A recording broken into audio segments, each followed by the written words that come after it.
এবার কথা হলো এই শ্রীমদ ভাগবতটা সপ্তাহ যজ্ঞ রূপে কেমন করে হলো? ভাগবত বলছেন, ভাগবত আপনি সারা বৎসর শুনতে পারবেন, সারা জীবন শুনতে পারবেন। 1 মাস ব্যাপী ভাগবত করেন, 6 মাস ব্যাপী ভাগবত করেন, 1 বছর ব্যাপী ভাগবত করেন, তাতে অসুবিধা নেই।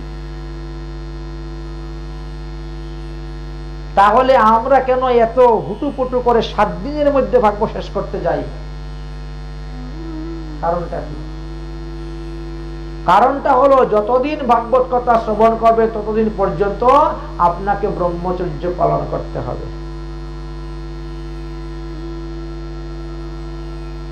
কলিযুগের মানুষ 7 দিন ব্রহ্মচর্য পালন করে থাকবে, এ বড় কঠিন ব্যাপার।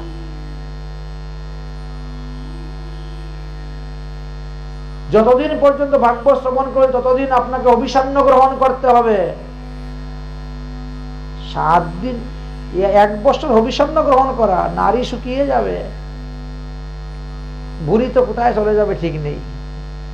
বলে তোমাদের তো আরো বুড়ি বাড়তেছে, হ্যাঁ কোন গোডাউনের মাল খাও, দিন দিন বুড়ি বাড়তেছে।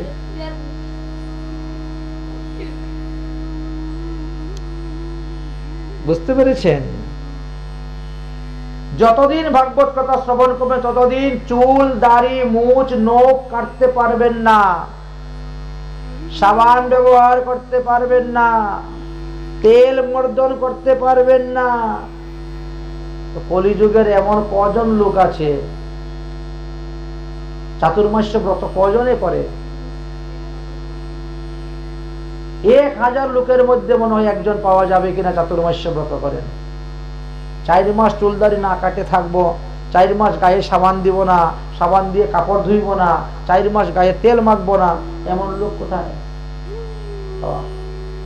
এই জন্য সুখদেব গোস্বামী পাওয়া চিন্তা করলে, বাবা তো 7 দিনের মধ্যে যদি করি, 7 দিন যে কোনো লোক ব্রহ্মচর্য পালন করে থাকতে পারবে, 7 দিন যে কোনো লোক অভিসান্ন গ্রহণ করে থাকতে পারবে।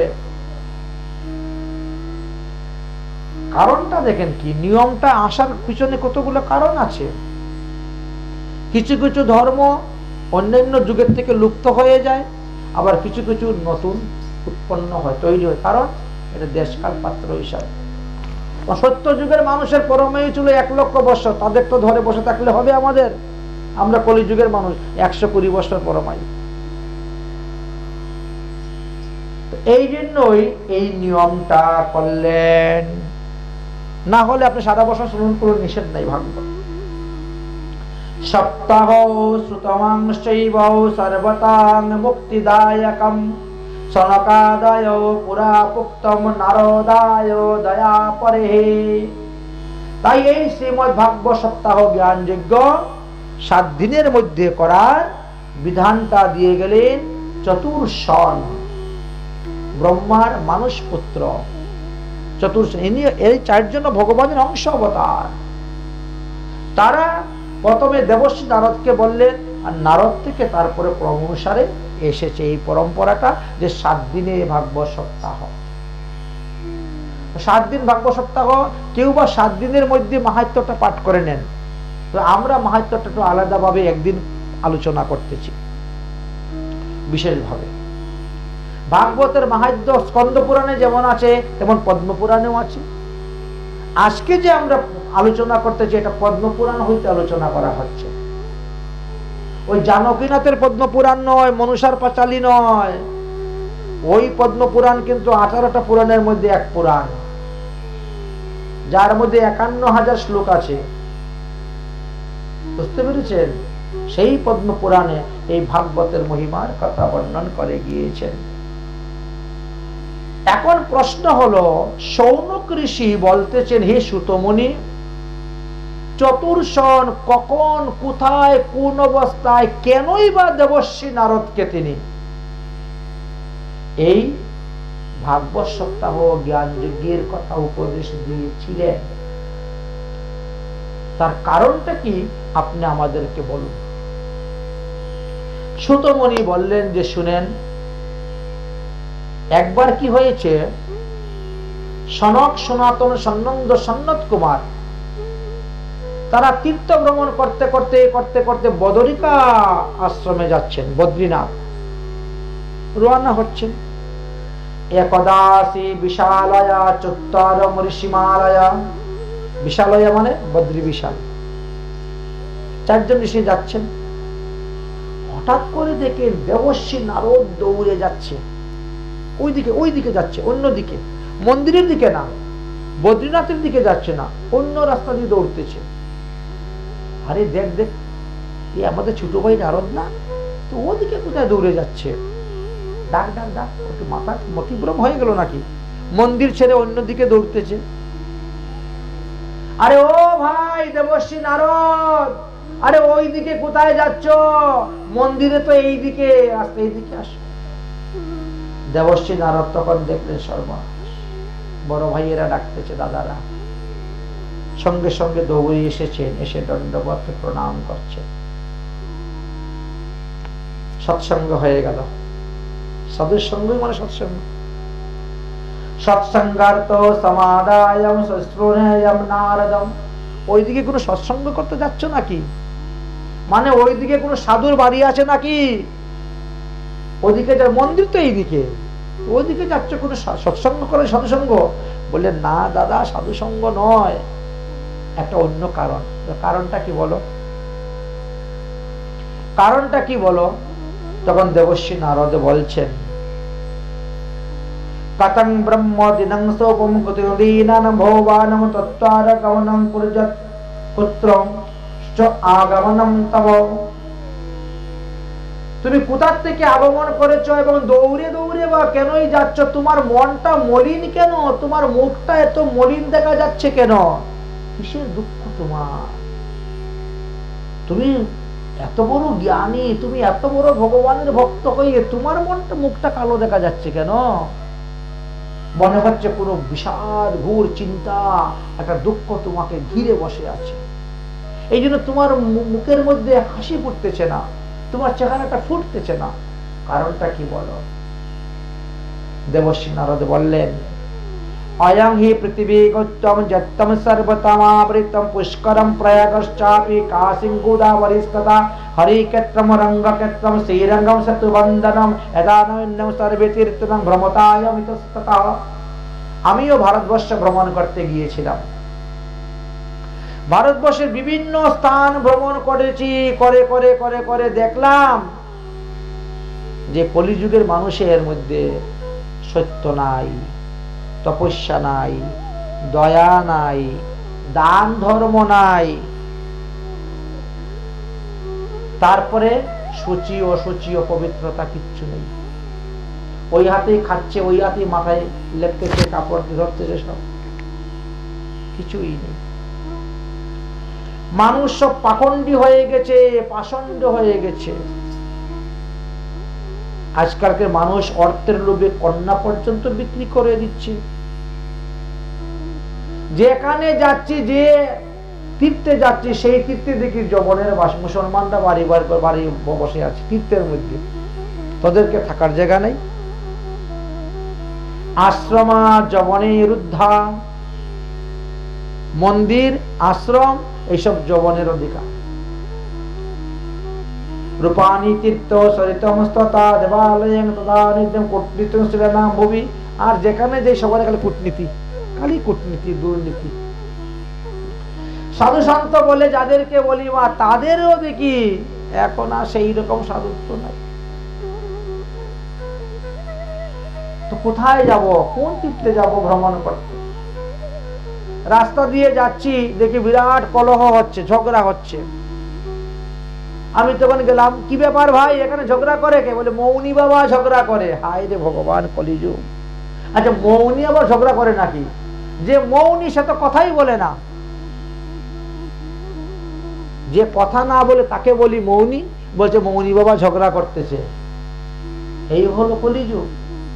আরে কত দূর, আরো কিছু দূর যাচ্ছি, দেখি 4-5টা বাচ্চারা, ছোট ছোট বালক, একটা আর একটা কিলাকিলি মারামারি করতে শুরু করে দিয়েছে।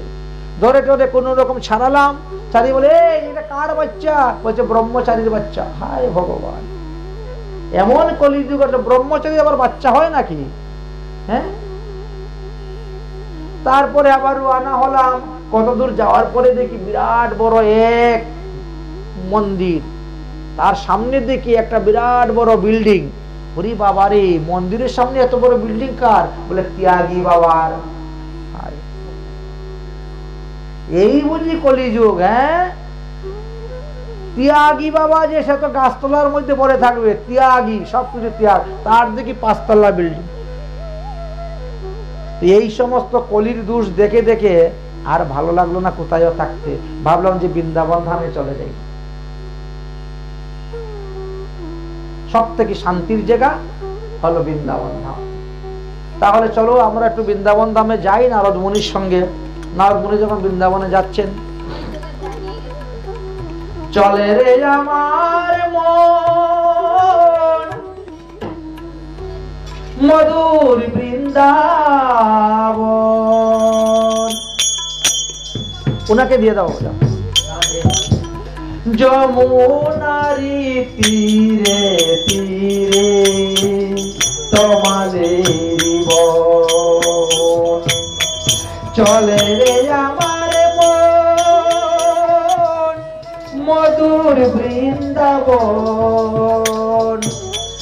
যমুনার তীরে তীরে তোমাদের বন, যমুনার তীরে তীরে তোমাদের বন। চলে রে আমার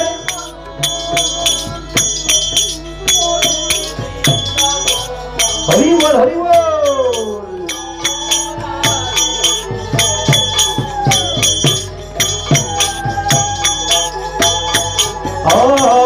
যমুনার তীরে তীরে সেটাই রাধা কুণ্ড শ্যাম কুণ্ড, রাধা কুণ্ড, রাধা কুণ্ড শ্যাম কুণ্ড, রাধা কুণ্ড গিরি গোবর্ধন।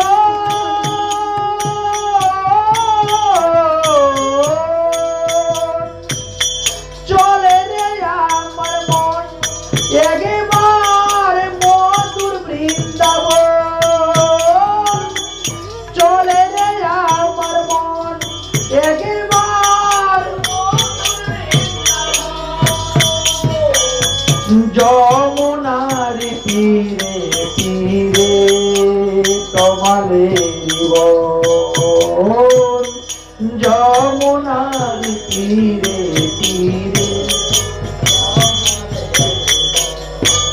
সেটায় মা যশোদা পিতা নন্দ, আর মা যশোদা পিতা নন্দ, মা যশোদা যত গোপী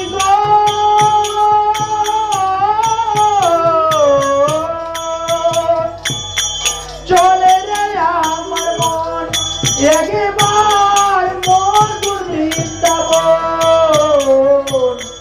যমুনার তীরে একবার চলে রে আমার।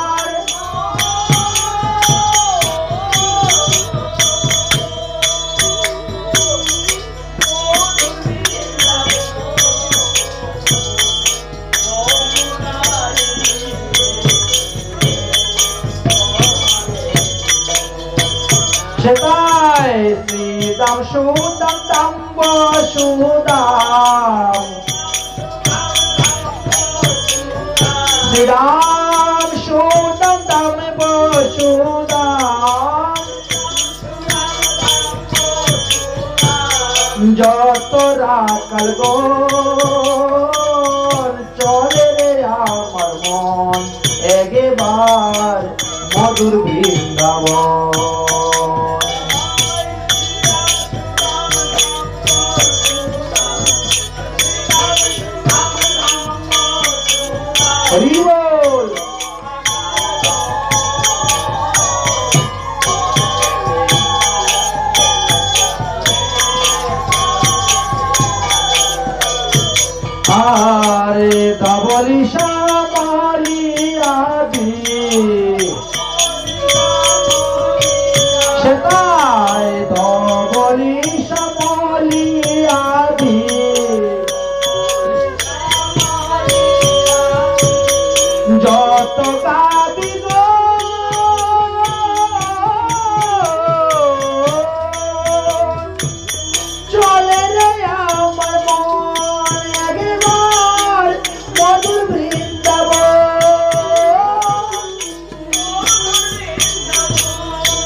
যমুনার তীরে তীরে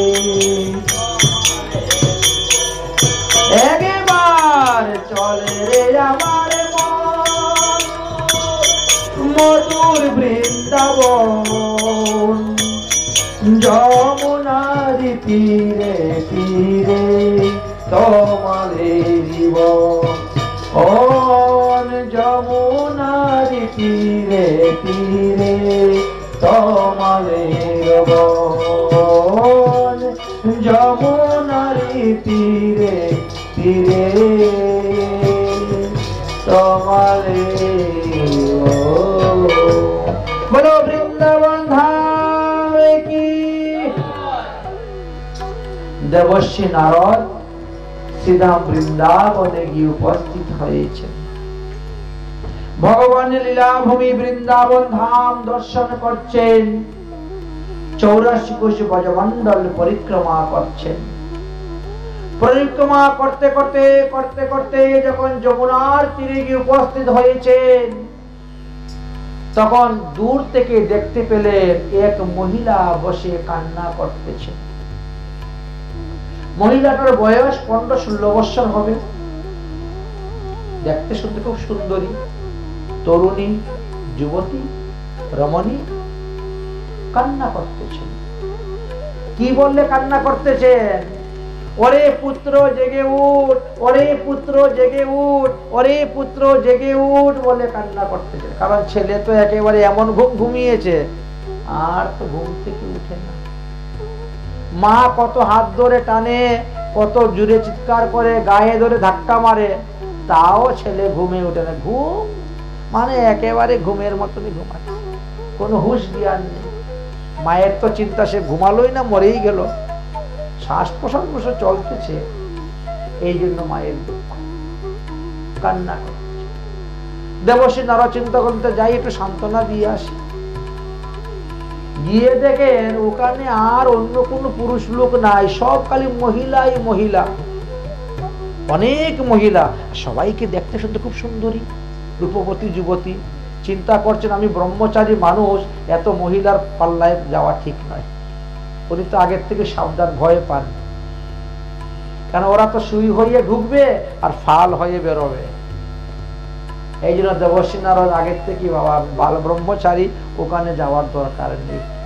ওকে দিয়ে একবার দেখে নিলেন, দেখে বলছেন আমি আমার হাঁটা দিই, হাঁটি। কারণ আজকালকার তো উপকারকে বাগে খায়, বলে না, যে উপকার করতে যাবে তারই পাতায় বাস, সর্বনাশ। দেবর্ষি নারদ তখন মোড় ঘুরাই দিলেন, রাস্তা চলে যাব। কিন্তু যেই রাস্তা পরিবর্তন করছেন, ঘুরে যাবে, তখন ওই মহিলা দেখে ফেলেছে।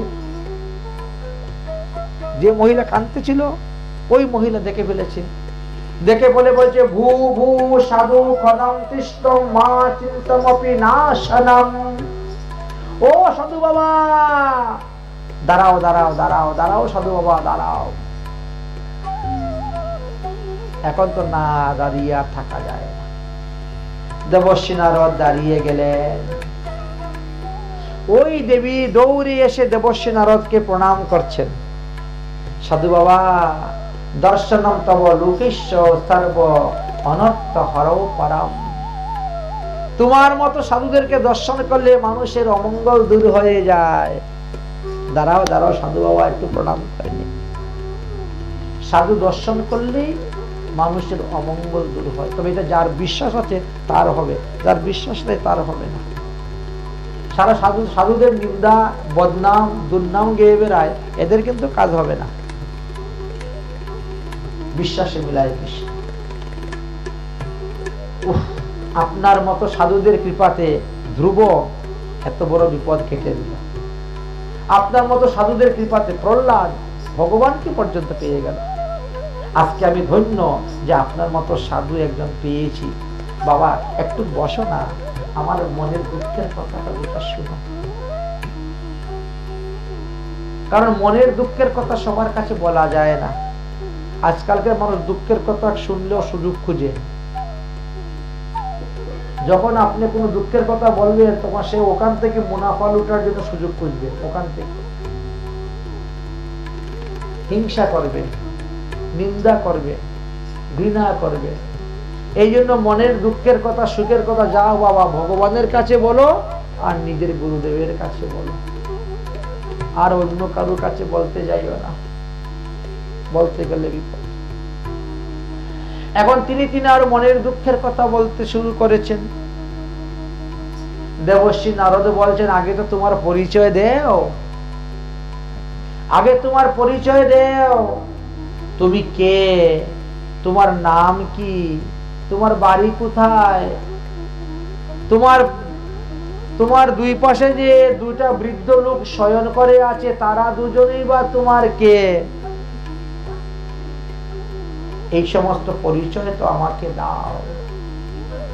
তখন ওই মহিলা বলছেন, অহম ভক্তি রীতিরাজ্ঞাং ইমুমে তনয়াম মাতো জ্ঞান বৈরাগ্যম আবিবং কালে যোগেন জর্জরি। আমার নাম ভক্তি দেবী, আমার নাম ভক্তি দেবী, আমার দাসী হলো মুক্তি দেবী। এই যে আমরা মুক্তি মুক্তি মুক্তি মুক্তি বলে বেড়াইস, আমার মুক্তি হলেই বাঁচি। তো মুক্তিটা আসবে কোথার থেকে? ভক্তি দেবী কৃপা না করলে কারো মুক্তি হবে না। ভক্তি দেবীর দাসী হলেন মুক্তি দেবী। ভক্তি দেবী যখন আদেশ করবেন, এই মুক্তি দেবী যাও একে মুক্তি দিয়ে দাও, তখন গিয়ে মুক্তি হবে। অতএব ভক্তি ছাড়া কখনো মুক্তি নাই। কলৌ তো ভক্তি রূপিণী ব্রহ্ম সাজুজ্যকারিণী। এই কলিযুগে ভক্তি ছাড়া কারো মুক্তি নাই। অতএব মুক্তি হলো আমার দাস। আর এই যে দুইজন দেখতেছ বৃদ্ধ লোক, এরা কিন্তু আমার দুই ছেলে, জ্ঞান আর বৈরাগ্য। ওমা, আপনাকে দেখে মনে হচ্ছে 16 বৎসরের যুবতী, আর আপনার পুত্র দুইটা দেখি 100 বৎসরের বৃদ্ধ, শরীরে চামড়া কুচকুচ হয়ে গেছে, হ্যাঁ, দাঁত পড়ে গেছে, মাথায় টাক হয়ে গেছে আমার মতো, চোখে একেবারে বৃদ্ধ। এমন বিপরীত কেন? বলে বাবা সেটা তো আমিও বুঝতে পারছি না, তাই তো আপনাকে বলতেছি। দেখো, উৎপন্নং দ্রাবিড়ম সাহং বৃদ্ধিতম কর্ণাটকে গতা। আমার জন্ম হয়েছিল দ্রাবিড় দেশে, আমি বড় হয়েছি কর্ণাটকে। উৎপন্না দ্রাবিড়ং দেশং বৃদ্ধিম কর্ণাটকে গতা। কশ্চিৎ কশ্চিৎ মহারাষ্ট্রেণ। মহারাষ্ট্রেও আমি অনেক ঘুরেছি, অনেক সম্মান পেয়েছি, কিন্তু গুজরাটম জীর্ণতাঙ্গতা। গুজরাটে যখন আমি গিয়ে পৌঁছেছি তখন আমি একেবারে জীর্ণ শীর্ণ হয়ে গেছি, কারণ তখনকার সময় ওইখানে কোনো ভক্ত লোক ছিল না, কোনো ভক্ত লোক ছিল না। জীর্ণতাঙ্গতা, আমার ভক্ত নাই, এই জন্য আমি একেবারে জীর্ণ শীর্ণ হয়ে গেছি। আমি চলতে পারি না, হাঁটতে পারি না, চলিতে চরণ চলে না, উঠিলে মাথা ঘুরায়, এমন অবস্থা হয়েছে। আর জ্ঞান বৈরাগ্য তখন একেবারে হৃষ্ট পুষ্ট, কারণ ওখানে তো আর অভাব নাই জ্ঞান বৈরাগ্যের, জ্ঞানী লোকের তো অভাব নেই, এই জন্য আর বৈরাগ্যের অভাব নেই। ওখানে যে বৈরাগ্য, এইগুলো প্রকৃত বৈরাগ্য নয়, ফল্গু বৈরাগ্য, শ্মশান বৈরাগ্য, মর্কট বৈরাগ্য, এই সমস্ত বৈরাগ্যের কোনো দাম নাই। মহাপ্রভু বলছিলেন না রঘুনাথ দাস গোস্বামীকে, মর্কট বৈরাগ্য না করিও লোক দেখাইয়া, যথাযথ বিষয় ভুঞ্জ অনাসক্ত হইয়া। বলছিলেন এই মর্কট বৈরাগ্য মানে বানরের বৈরাগ্য দেখেছেন কিরকম, একে বলে মর্কট বৈরাগ্য। আর ফল্গু বৈরাগ্য, ওই গয়াতে গেলে পরে দেখবেন ফল্গু নদী, দেখবেন জল নাই, বালু খুঁজলে জল পাওয়া যায়, মানে ভিতরে কামনা বাসনায় ভর্তি, আর বাইরে দিয়ে দেখায় আমি আমার মতো নিষ্কিঞ্চন কেউ নেই, কিন্তু ভিতরে একেবারে পূর্ণ রসে টইটুম্বুর কামনা বাসনা। বাইরে দিয়ে সূক্ষ্ম বৈরাগ্য দেখা যায়, ফল্গু বৈরাগ্য। শ্মশান বৈরাগ্য দেখেছ? শ্মশানে গেলে পরে কি কান্নাকাটি, আর বাড়িতে আসলে পরে সন্দুকের চাবি নিয়ে মারামারি, এক জায়গা নিয়ে ভাইয়ে ভাইয়ে মাথা ফাটাফাটি। যতক্ষণ শ্মশানে ততক্ষণে বৈরাগ্য, আহা বাবা মরে গেলেন, সব ফেলে চলে গেছে, আমাকেও একদিন সব ফেলে চলে যেতে হবে। আর বাড়িতে এসে এক জায়গা তুই নিবি বেশি, বাস মাথা ফাটাফাটি শুরু হয়ে যায়। ওই সমস্ত বৈরাগ্য ওই এই জন্য গুজরাটেতে তোমার ছেলে দুইটা একেবারে হৃষ্ট, আর তোমার ভক্তি দেবীর ভক্ত কেউ নাই বলে তুমি দুর্বল হয়েছ। কিন্তু বৃন্দাবন ধাম তো উল্টা, বৃন্দাবনে কোনো মর্কট বৈরাগী, ফলগ বৈরাগী, শ্মশান বৈরাগী নাই, ওখানে প্রকৃত সাত্বিক বৈরাগ্য। বৈকারেতে বৈদিক ক্রিয়াহীন, রাকারেতে রাধা কৃষ্ণ ভজে চিরদিন, গোকারেতে গিরিধারী গোপী বল্লভ কৃষ্ণ ভজন করে যাচ্ছে। ওই বৈরাগ্য তাদের মধ্যে, শ্মশান বৈরাগ্য, ফলক বৈরাগ্য, মর্কট বৈরাগ্য নাই। আর যার কারণে তোমার ছেলে দুর্বল হয়ে গেছে, তার উপাসক কেউ নাই। বৃন্দাবনে যে জ্ঞান সেটা হলো ভগবত তত্ত্ব জ্ঞান, নির্বিশেষ ব্রহ্ম জ্ঞান। এই জন্য তোমার ছেলের উপাসনা কেউ নেই, এই জন্য তোমার ছেলে জ্ঞান দুর্বল হয়ে পড়ে গেছে, সে বৃদ্ধ হয়ে গেছে এবং ঘুমে অচেতন হয়ে পড়ে গেছে। তার চৈতন্য নাই শরীরে, উঠে দাঁড়াতে পারবে এমন ক্ষমতা নাই, পরে আছে। বাবা তুমি তো দেবর্ষী নারদ, তোমার মুখে সবই শুনতে পেলাম। এখন আমার পুত্র দুইটা যাতে যৌবন অবস্থা ফিরে পায়, আমার পুত্র যাতে নিদ্রাভঙ্গ হয়, আগের মতো চলাফেরা করতে পারে, স্বাস্থ্য সম্বল সবকিছু হয়, তার একটা উপায় করে দাও। দেবর্ষী নারদ বললেন বৃন্দাবনে হবে না। কেন হবে না? আরে বৃন্দাবনম পুনর্প্রাপ্তম নবীনেন স্বরূপেণে যাত্রাহম যুবতী সাইমং পৃষ্ঠং সমবাদয়ম। বৃন্দাবন ধামে এখানে ভক্তি, সবাই ভক্ত, তাই তোমার ইমং তো পরিবৃত্তানাম দৌতম বেশন। তাহলে কি করব?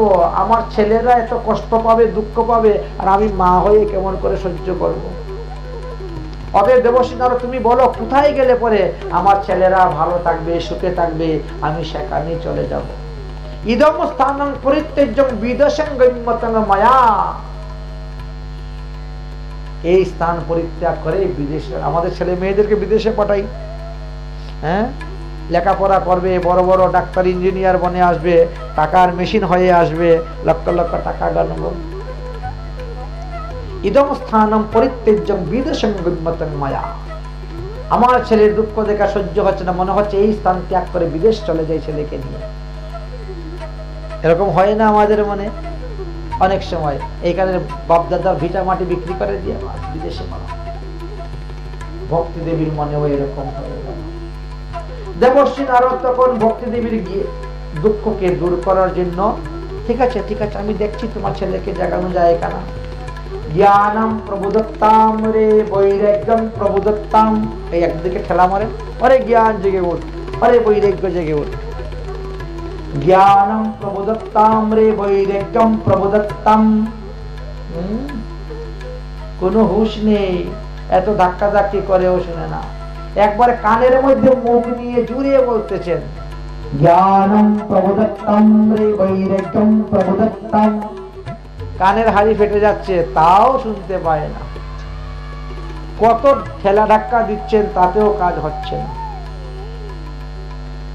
এবার কি করা যায় উপায়? এবার কি করা যায় উপায়? দেবর্ষী নারদ তখন চিন্তার মধ্যে পড়ে গেলেন। এত ধাক্কা ধাক্কি দিয়ে ওদেরকে জাগাতে পারতেছি না, তাহলে এখন ভগবানের সাহায্য নিতে হবে। আমার দ্বারা যখন হলো না, তখন ভগবানের, হে ভগবান তুমি কৃপা করো ভক্তি দেবীর দুঃখ দূর করার জন্য।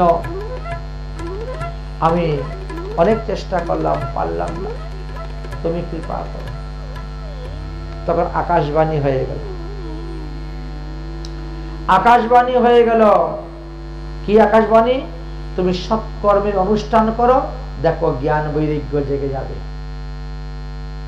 সৎকর্মের অনুষ্ঠান করলে পরে জ্ঞান বৈরাগ্য জেগে যাবে। হ্যাঁ, সৎকর্মের অনুষ্ঠান করো, জ্ঞান বৈরাগ্য জাগবে।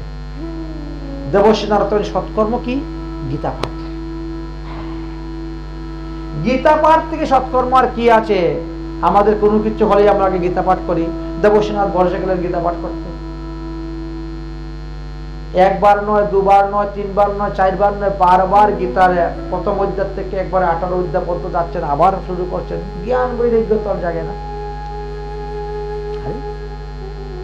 গীতা পাঠ করেও যখন জ্ঞান বৈরাগ্য যাচ্ছে না, তাহলে কি করলে যাবো? তাহলে বেদ পাঠ করি। 4 বেদ পাঠ করলেন জ্ঞান তো জাগে না, তাহলে বেদান্ত পাঠ করব, উপনিষদ পাঠ করব। এই করতে করতে করতে করতে তিনি 17খানা পুরাণ পাঠ করেছেন, 17খানা উপপুরাণ পাঠ করেছেন। জ্ঞান বৈরাগ্য তো জাগে না। আশ্চর্য কথা। তারপরেও কি আরো কোন সৎকর্ম বাকি আছে নাকি? আশ্চর্য হয়ে গেল, তিনি চকিত হয়ে গেলেন। তিনার মাথা আর কাজ করছে না। আকাশের দিকে তাকিয়েছে, তাকিয়ে বলে, হে ভগবান, বহু বহু গীতা পাঠে ন, বারবার গীতা পাঠ করলাম, বেদ বেদান্ত আদি পাঠ করলাম, তথাপিও জ্ঞান বৈরাগ্য জাগলো না। তাহলে এইগুলা কি সৎকর্ম নাই কলিযুগে? তাহলে কলিযুগে সৎকর্ম কাকে বলে? তুমি আমায় বলে দাও, বলে দাও। আবার আকাশবাণী হলো, যাও সাধুদের কাছে, সাধুরা বলে দিবে এই কলিযুগে সৎকর্ম কাকে বলে। সাধুরা বলে দিবে, সাধুদের কাছে যাও। দেখেছেন, আকাশবাণী বলল, যাও সাধু সঙ্গ করো, সৎসঙ্গ করো, তবেই জানতে পারবা। সাধু সঙ্গ না করলে হবে না। যাও সাধুদের কাছে। দেবশ্রী নারদ ভক্তি দেবীকে বললেন, ও মা ভক্তি দেবী,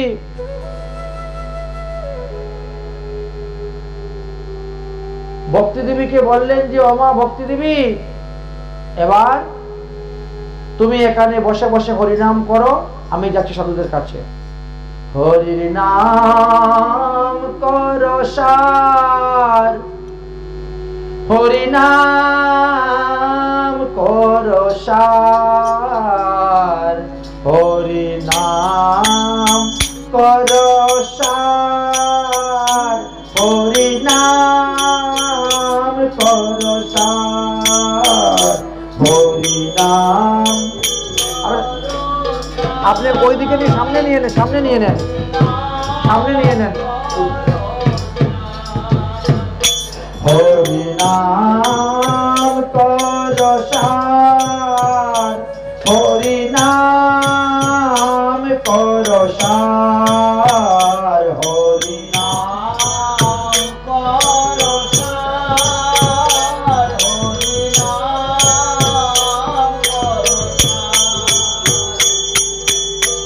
এ ভব সাগর হবে বালুচর, হাটিয়া হইবে পার, হাটিয়া হইবে পার। এ ভব সাগর হবে বালুচর, হাটিয়া হইবে পার।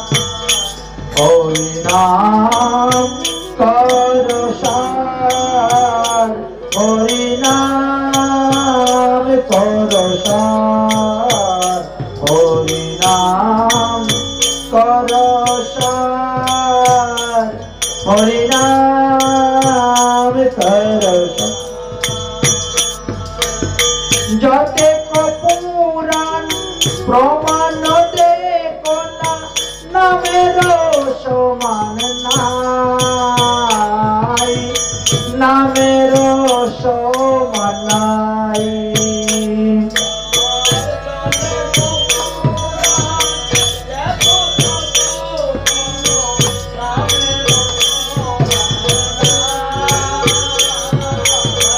নামের সমান, নামের রতি হইলে প্রেমের উদয়, নামের রতি হইলে নামেতে হরিকে পাই, প্রেম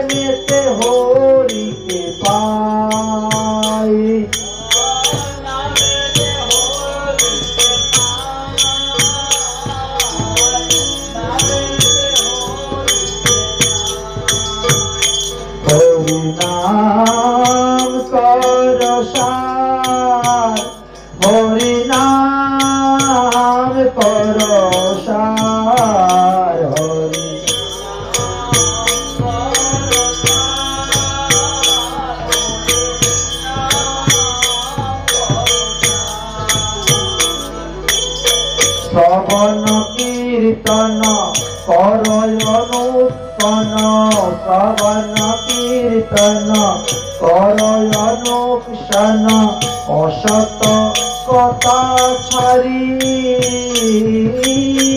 অসত কথা ছাড়ি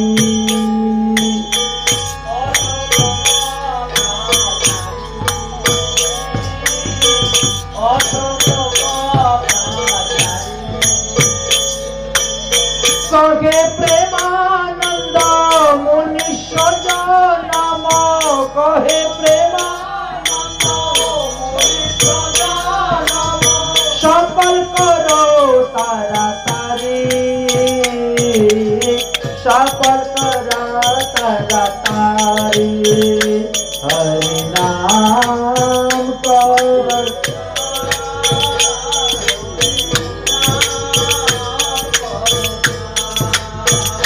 Hare Krishna Krishna Krishna Hare Hare Hare Rama Rama Rama Hare Hare Hare Krishna Hare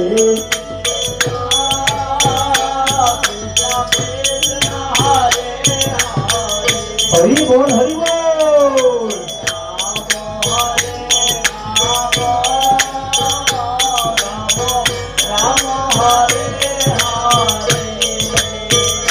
हरे कृष्णा कृष्णा कृष्णा हरे हरे हरे राम राम राम हरे हरे हरे कृष्णा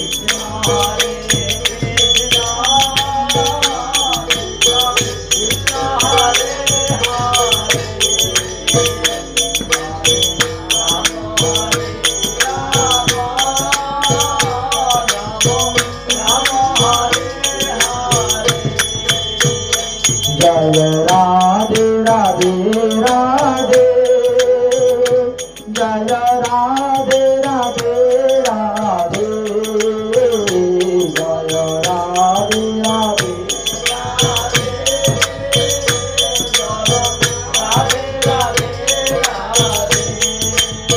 ओ जय राधे राधे राधे जय राधे राधे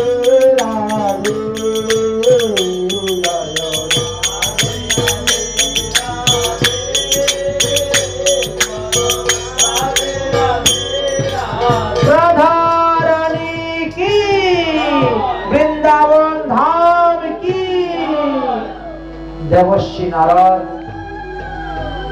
ভক্তি দেবীকে এইভাবে উপদেশ দিলেন, দিয়ে তিনি সাধুসঙ্গ করার জন্য রওনা হয়েছেন। এত কিছু করার পরেও সৎসঙ্গ হলো না, আশ্চর্য কথা না? তার সৎকর্ম কি? সৎকর্মটা কি, কাকে বলে, এটা তো বোঝা গেল না। এই জন্য এটা বোঝার জন্য সাধুদের কাছে তিনি রওনা হয়েছেন। তো সামনে যাকে পাচ্ছেন তাকে জিজ্ঞাসা করছেন, সামনে যাকে পাচ্ছেন তাকে জিজ্ঞাসা করছেন, ও ভাই বলো তো কলিযুগে সৎকর্ম কাকে বলে? আপনি ব্রহ্মার ছেলে দেবশ্রী নারদ, আপনি নারায়ণের পরম ভক্ত, আর আপনি যদি না জানেন সৎসঙ্গ সৎকর্ম কাকে বলে, তো আমরা কি কেমন করে বলবো বলেন তো? দেবশ্রী নারদ যাকে প্রশ্ন করে সেই উত্তর দিতে পারে না, এই জন্য লোকে লজ্জা পেয়ে যাচ্ছে। উত্তর না দিতে পারলে লজ্জা লাগে না? বলেছেন। এই জন্য দেবশ্রী নারদকে কেউ এই দিকে দেখে ওই দিকে চলে যায় মানুষ। নারদ মুনি আসতেছে, পালা পালা, দেখলেই তো প্রশ্ন করবে, উত্তর দিতে পারবো না, তখন লজ্জা পেয়ে যাব, এই জন্য পালাতে শুরু করছে। এক এক করে এদিকে যাচ্ছেন ওদিকে যাচ্ছেন, কিন্তু হচ্ছে।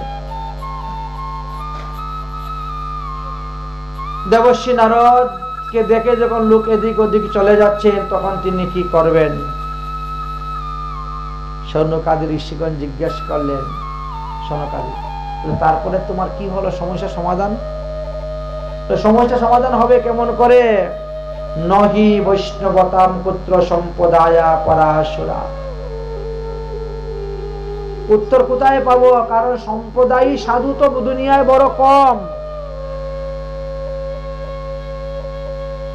তাহলে আমার উত্তরটা দিবে কেমন করে? অসম্প্রদায়ী সাধু